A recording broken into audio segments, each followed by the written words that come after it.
Ecological aspects of sustainable development. अभी ecology क्या है?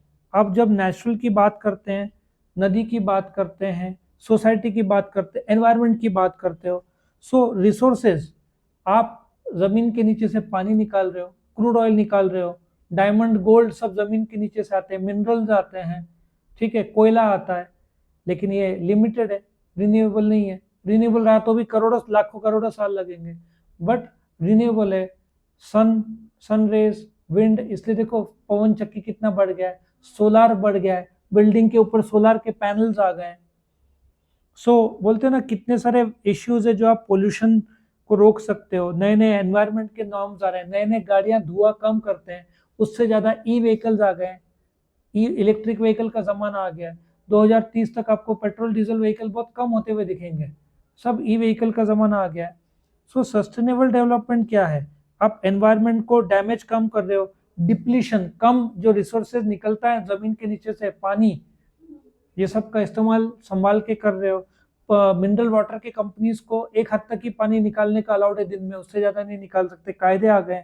आप जेप्टो वाले प्लास्टिक के बजाय आपको कागज के बैग्स दे रहे हैं, तो एनवायरमेंटल वेस्टेज कम होता है। इलेक्शन अपना इलेक्ट्रिक होता है, बटन दबाया तो। अमेरिका जापान में कागज यूज होता है, अपने यहाँ पे इलेक्ट्रिक वोटिंग होता है। 100 लाखों टन कागज सेव होता है, अपना गवर्नमेंट कितना अच्छा काम कर रहा है। इकोसिस्टम में बायोटिक है, एबायोटिक है, जो बोलते हैं ना प्लांट बेस्ड अपन ज्यादा कर रहे हैं। अभी ऑर्गेनिक आ गए, पता है ना, ये ऑर्गेनिक दाल है, मतलब ऑर्गेनिक सर्टिफिकेशन चाहिए गवर्नमेंट से, तो 3 साल आप केमिकल नहीं डाल सकते, उसके बाद आपको ऑर्गेनिक का सर्टिफिकेट मिलता है। जमीन में आप केमिकल नहीं डाल सकते। ऑर्गेनिक आपको बोलना है ना, हम ऑर्गेनिक प्रोडक्ट बेच रहे हैं, तो आपका जमीन का चेकिंग होगा, 3 साल तक उसमें केमिकल नहीं डाल पाओगे आप। तो आप देखो, नए तरीके देखो कि कैसे उसको, हाँ 3 साल के बाद, मतलब आप केमिकल रहित खाना दे रहे हो। आज हर चीज में केमिकल है, तो इंसान का हेल्थ खराब हो रहा है। तो उसको रोकने के लिए आप बोलते हैं ना गोमूत्र यूज करते हैं, या कुछ ऐसा शेन यूज करते हैं, ऐसे बिना फर्टिलाइजर्स में नेचुरल वस्तु यूज करते हैं rather than chemicals, that is more better. तो आप एनवायरमेंटल सस्टेनेबिलिटी कैसे देखेंगे? सबसे पहले पब्लिक अवेयरनेस करो कि प्लास्टिक मत यूज करो। आप गिर जंगल में जाओ, अंदर प्लास्टिक लेके जाना अलाउड नहीं है। आप बोलोगे पानी तो प्लास्टिक की बॉटल, वो लोग बोलते नहीं, ये स्टील के बॉटल 20 रुपए भाड़ा लेते हैं बॉटल का, आप उसमें पानी लेके जाओ, वापिस आओ तो बॉटल स्टील का दे दो उनको। कितना अच्छा, मतलब प्लास्टिक अंदर आप फेंक ही नहीं सकते, लेके जाना अलाउड ही नहीं है। जो सफारी है ना, जंगल सफारी, प्राइवेट गाड़ियां जा नहीं सकते, उनके जो रिकॉग्नाइज्ड गाड़ियां वही अंदर जाते हैं, जीप्स रहते हैं, समझ में आया। और उसमें भी पानी, आप कोई भी लेज का पैकेट नहीं ले जा सकते वहां पे, इतना टाइट और स्ट्रिक्ट है।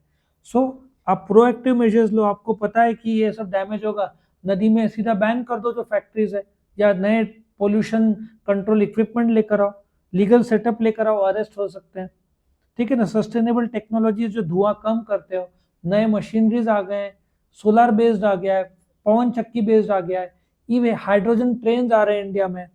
आप टेक्नोलॉजी ऐसे लाओ जो कल्चर को भी सपोर्ट करे और एनवायरनमेंट को भी डैमेज कम करे। इको फ्रेंडली प्रोडक्ट्स आ गए हैं, इको फ्रेंडली हर चीज, इको फ्रेंडली का जमाना आ गया है। आपको कागज मिलता है रिसाइकलेबल पेपर में, या प्लास्टिक ऐसा रहेगा जो पानी में डिजोल्व हो जाएगा। अर्थ के पास लिमिटेड रिसोर्सेज है, इकोलॉजिकल में आप सबसे बेस्ट यूज करो। सस्टेनेबल डेवलपमेंट क्या है? जिसमें आप सोसाइटी में डैमेज नहीं कर रहे हो, या काट रहे हो पेड़ तो नए पेड़ लगा रहे हो, पौधे लगा रहे हो तो पेड़ बन जाएंगे। यहाँ से कम हुआ, यहाँ बढ़ गया, कितना अच्छा। बैलेंस तभी आएगा एनवायरनमेंट का, सोसाइटी का। समझ में आई है? तो यहाँ पे ये क्वेश्चन खत्म होता है।